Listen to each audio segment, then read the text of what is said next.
Hello students welcome to geometry school. Students, आज मैं आपके लिए लेके आया हूँ reservation rules for all India Sainik school entrance examination. All India Sainik school entrance examination for 2022। Clear. बहुत सारे स्टूडेंट्स को ये कन्फ्यूजन रहता है कि सर हम जनरल से फॉर्म भर सकते हैं या मैं अपनी ही कैटेगरी में फॉर्म भरूं, मुझे कितना रिजर्वेशन मिलेगा, मेरी कट ऑफ मार्क्स कितनी जाएगी, कहाँ पे वैकेंसी ज़्यादा है, डिफेंस पर्सोनल के लिए क्या रिजर्वेशन है, क्या सारी डिफेंस फोर्सेस को रिजर्वेशन मिलता है। तो इस तरह के बहुत सारे डाउट बच्चों के बने रहते हैं, पेरेंट्स के भी बहुत सारे डाउट रहते हैं और कई बार वो इन डाउट के चलते सही से रिजर्वेशन जो उनके पास होता है, जो उनके पास उनके जो कोटा होता है उसका सही से फ़ायदा नहीं उठा पाते और उनसे गलतियाँ हो जाती हैं। क्लियर। तो इस वीडियो में मैं आपको कंप्लीट इन्फॉर्मेशन दूंगा कि किस कैटेगरी के अंदर कितनी सीट्स होती हैं, कैसे आपको कौन सी कैटेगरी चूज करनी चाहिए, अदर स्टेट्स में क्या होना चाहिए, सब मैं इन्फॉर्मेशन दूंगा। अगर आप चाहते हैं कि आपको इस तरह की इन्फॉर्मेशन मिलती रहे तो आप क्या करिए, हमारे चैनल को सब्सक्राइब कर लीजिए, साथ में बेल आइकन को भी प्रेस कर लीजिए सो दैट आपको अपडेट मिलती रहे कि भाई इस तरह की सैनिक स्कूल के एडमिट कार्ड आ गए हैं, फॉर्म भरे जा रहे हैं, कोई भी इन्फॉर्मेशन आपको चाहिए तो ये आपको इसको करिए। साथ में अगर आपको ये वीडियो पसंद आए, अच्छी लगे तो प्लीज़ इसको लाइक करिए, शेयर करिए, क्योंकि इससे हमें ये मोटिवेशन मिलता है कि हम इस तरह की इन्फॉर्मेशन आपके लिए लेके आए इन फ्यूचर भी। चलिए, यहाँ पे एक इन्फॉर्मेशन और बता दूं, अगर आप सीरियस एस्पिरेंट है for all India Sainik school 2022, clear, if you are the aspirant for Sainik school 2022 examination, तो आप हमारे कोर्सेज को अवेल कर सकते हैं। हमारे कोर्सेज में क्या है कि हमारे कोर्सेज में आपको concept based videos, topic wise quiz, mix quiz, sample paper मिलेंगे आपको। जिन बच्चों के पास इंटरनेट फैसिलिटी अच्छी नहीं है, गुड इंटरनेट स्पीड नहीं है, तो वो हमारे पेन ड्राइव कोर्स को अवेल कर सकते हैं। पेन ड्राइव कोर्स में ज़्यादा कुछ नहीं है, आपको अपने लैपटॉप या टैबलेट या डेस्कटॉप कंप्यूटर पे लगाना है उसको, और वीडियो को आप आराम से प्ले कर सकते हैं। हमारा प्रीमियम टेलीग्राम ग्रुप भी है, आप क्या कर सकते हैं इसको ज्वाइन करने से आपको क्या होगा, एक टाइम टेबल इस पर डेली सेंड करते हैं हम, जो क्लासेस होती है उनका टाइम टेबल सेंड होता है डेली, अंडरस्टैंड। फिर आप एक स्ट्रक्चर मैनर में अपनी तैयारी कर सकते हैं। तो हमारे ऐप को डाउनलोड कर लीजिए और हमारे जो भी आपको कोर्स है इसकी डेमो वगैरह आप देख सकते हैं। चलिए, आज का जो हमारा टॉपिक है वो है कि भाई रिजर्वेशन की क्या कंडीशन है। सबसे पहले जानते हैं कि रिजर्वेशन कितनी कैटेगरी में लगेगा, कितनी टाइप का रिजर्वेशन होगा। देखिए, मतलब एक तो होगा जनरल का कैंडिडेट होगा, मेन लिस्ट होगा, जनरल कैंडिडेट मेन लिस्ट होगा, क्लियर। एक होगा जनरल में वेट लिस्ट होगा, क्लियर। दूसरा होगा आपका फिर ओबीसी नॉन क्रीमी लेयर होगा, ओबीसी वेट लिस्ट होगा, एससी मेन लिस्ट होगा, एससी वेट होगा, एसटी मेन लिस्ट आएगी, एसटी वेट लिस्ट आएगी, डिफेंस की आएगी मेन और वेट। तो ये कितने हो गए, 1 2 3 4 5 6 7 8 9 10 कैटेगरी में, मतलब ये मान के चलिए। और अगर मैं वेट हटा दूँ, तो वेट लिस्ट हटा दूँ, तो 5 कैटेगरीज होंगी, 5 कैटेगरीज होंगी। और ये 5 कैटेगरीज क्या होंगी, एक होगी होम स्टेट में, एक तो होगी होम स्टेट में और सेम होगी अदर स्टेट में। ये ध्यान रखना, ये 5 कैटेगरीज सेम होम स्टेट में रहेंगी और अदर स्टेट में रहेंगी। मान के चलिए किसी सैनिक स्कूल में 100 वैकेंसी आई, ठीक है, तो 100 में से क्या होगा, 100 में से कुछ आपकी होम स्टेट में डिवाइड हो जाएंगी, वो बताऊंगा आगे चल के मैं कैसे डिवाइड होंगी, और कुछ हो जाएंगे अदर स्टेट में डिवाइड। और फिर जो अदर स्टेट में वैकेंसी डिवाइड होंगी तो ये ईस्ट पोर्शन में डिवाइड होंगी, ऐसे ही डिवाइड होंगी, जनरल में डिवाइड होगी, ओबीसी में डिवाइड होंगी, एससी में डिवाइड होंगी, एसटी में डिवाइड होंगी, इवन गर्ल्स में डिवाइड होंगी, क्लियर। यहाँ पे एक कैटेगरी और भी है, गर्ल्स भी कैटेगरी है, क्लियर। गर्ल्स में डिवाइड हो, गर्ल्स की वैकेंसी अलग होती है। चलिए देखते हैं आप किस किसी कितनी वैकेंसी है। देखिए, 67% of the seats are reserve for the candidate domiciled in the state UT where the Sainik school is located. मान के चलिए एक सैनिक स्कूल है, कौन सा सैनिक स्कूल, घोड़ाखाल ले लीजिए, उत्तराखंड में है घोड़ाखाल, क्लियर। तो घोड़ाखाल में क्या होगा कि जो उत्तराखंड के डोमिसाइल है, उत्तराखंड के बच्चे हैं, उनको कितने परसेंट सीट मिलेगी, 100 वैकेंसी अगर आती हैं तो 67 वैकेंसी तो उन्हीं के बच्चों के लिए है। उनका तो बाहर के स्टेट से, जैसे यूपी है, बिहार है, तमिलनाडु है, केरला है, उनका कोई लेना देना नहीं है, क्लियर, इन 67 सीट से। अब 33% of the seats are reserve for the candidate from other state और यूनियन टेरिटरी। अब इसमें 33 किसके लिए होंगी? अदर स्टेट्स और यूनियन टेरिटरीज के लिए। Within each category of home state और other union territories seat will be, देखिए अब जो इसमें जो ये होंगी कि भाई 33% कह लो या 67%, उनमें डिस्ट्रीब्यूशन कैसे होगा? 15% तो किसके लिए होगी? एससी कैटेगरी के लिए। 7.5% किसके लिए होंगी? एसटी कैटेगरी के लिए। 27% किसके लिए होंगी? ओबीसी नॉन क्रीमी लेयर के लिए। क्लियर? तो मतलब कितना हो गया ये? अगर इसको देखें तो ये हो गया आपका 49.5 एज पर सुप्रीम कोर्ट की 50% से ज़्यादा रिजर्वेशन नहीं हो सकता। क्लियर? रिजर्वेशन मैक्सिमम 50% तक ही हो सकता है। तो 49.5 तो हो गया आपका रिजर्व कैटेगरी में चला गया। किस में? एससी कैटेगरी में, एसटी में और ओबीसी में। और वो भी किस में से? इनमें जो इसके भी 49.5 और इसमें से भी, दोनों में इसी ऑर्डर में जाएगा। अगर कोई अदर स्टेट का बंदा है, मान के चलिए ओबीसी कैटेगरी का, तो वो 33% में से मिलेगा उसको 27%। क्लियर? चलिए अब 49.5% ऑफ द सीट सैनिक स्कूल आर रिजर्व। ठीक है, ये तो तीन तो रिजर्वेशन में चली गई, ओबीसी, एसटी और एससी में। और जो अब आपका जनरल कैटेगरी में बची 50.5%, इनमें से क्या होगा? 25% सीट्स, 25% सीट्स किस में जाएंगी? Defence personnel and ex serviceman के पास चली जाएंगी। क्लियर? मान के चलिए एक सैनिक स्कूल में 100 वैकेंसी आई, 100 में से क्या होगा? 67 तो कर दीजिए होम स्टेट में। क्लियर? और 33 कर दीजिए अदर स्टेट में। अब जो ये 67 हैं, इस 67 में क्या होगा? 25%, मतलब 25% कितना हो गया इसका? लगभग 15% के आसपास। ठीक है? क्लियर? 15 से 16 वैकेंसी, 17 वैकेंसी हो जाएगी। बल्कि 17 वैकेंसी कहाँ जाएंगी?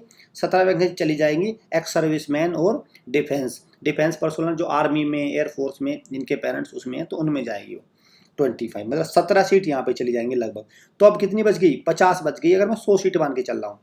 इन another state UT quota seats will be allotted in each category subject to maximum 25% in the category of any state और एनी यूनियन टेरिटरी।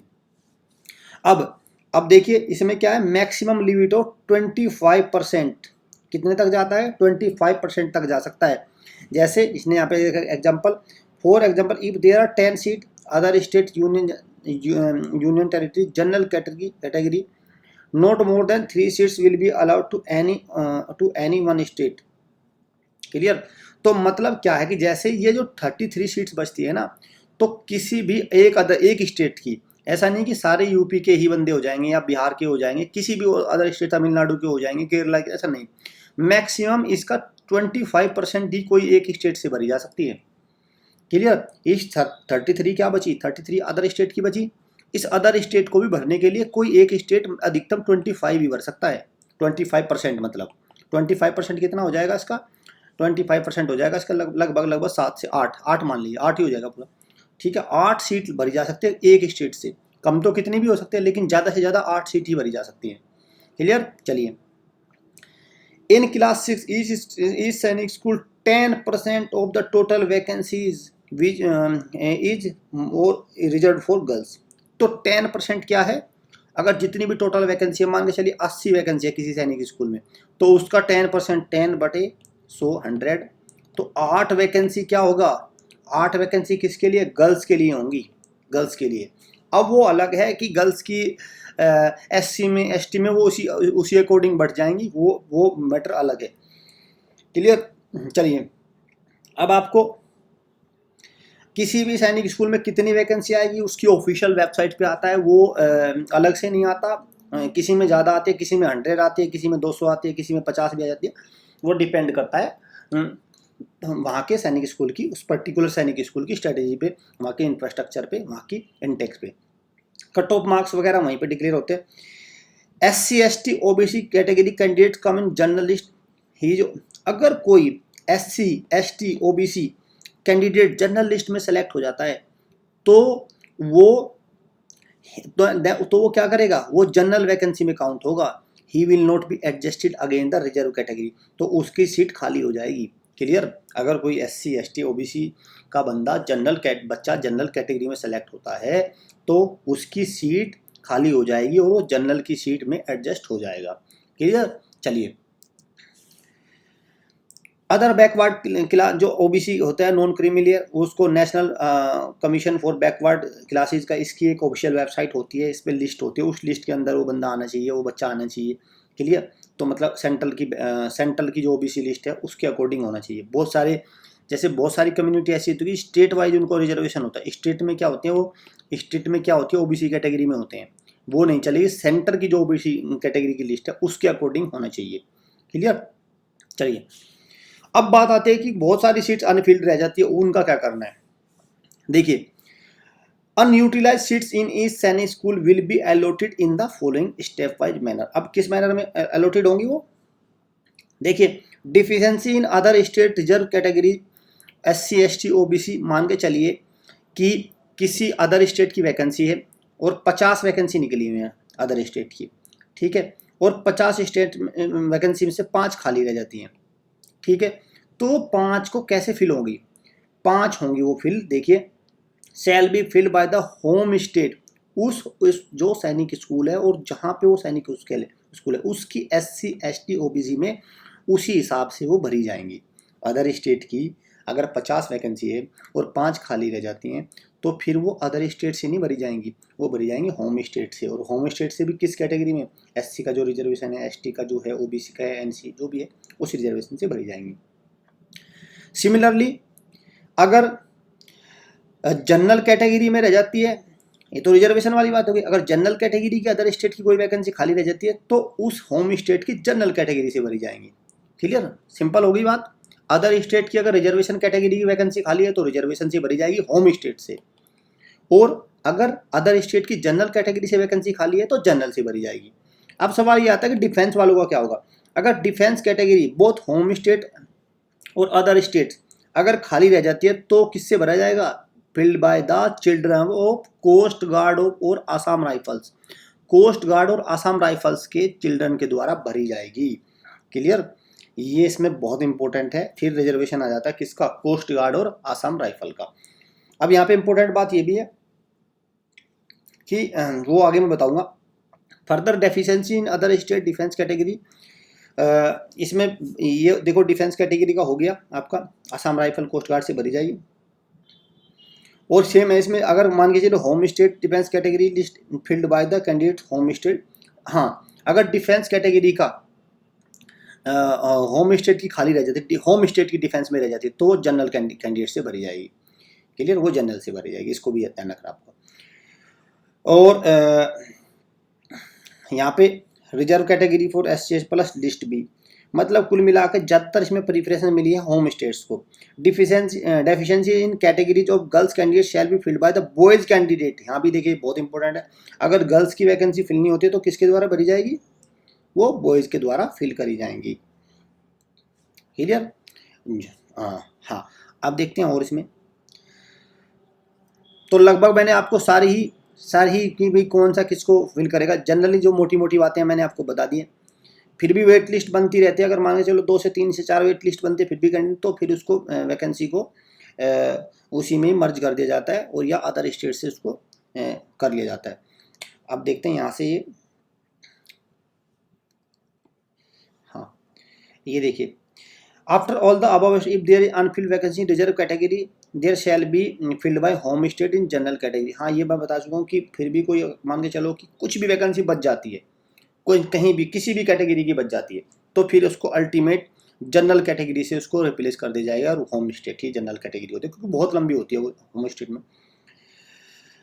यहाँ पे एक बात हो रहा है कि जैसे मैंने आपको बताया कि भाई असम डिफेंस की क्या है, असम राइफल्स के पास चली जाएगी वैकेंसी, ठीक है, बट इसका मतलब ये नहीं कि असम राइफल्स वाले क्या करें डिफेंस के कोटे से फॉर्म भर दें, नहीं, उनको अपने ही नॉर्मल कोटे से फॉर्म भरना है, जैसे एक नॉर्मल कैंडिडेट से भरना है।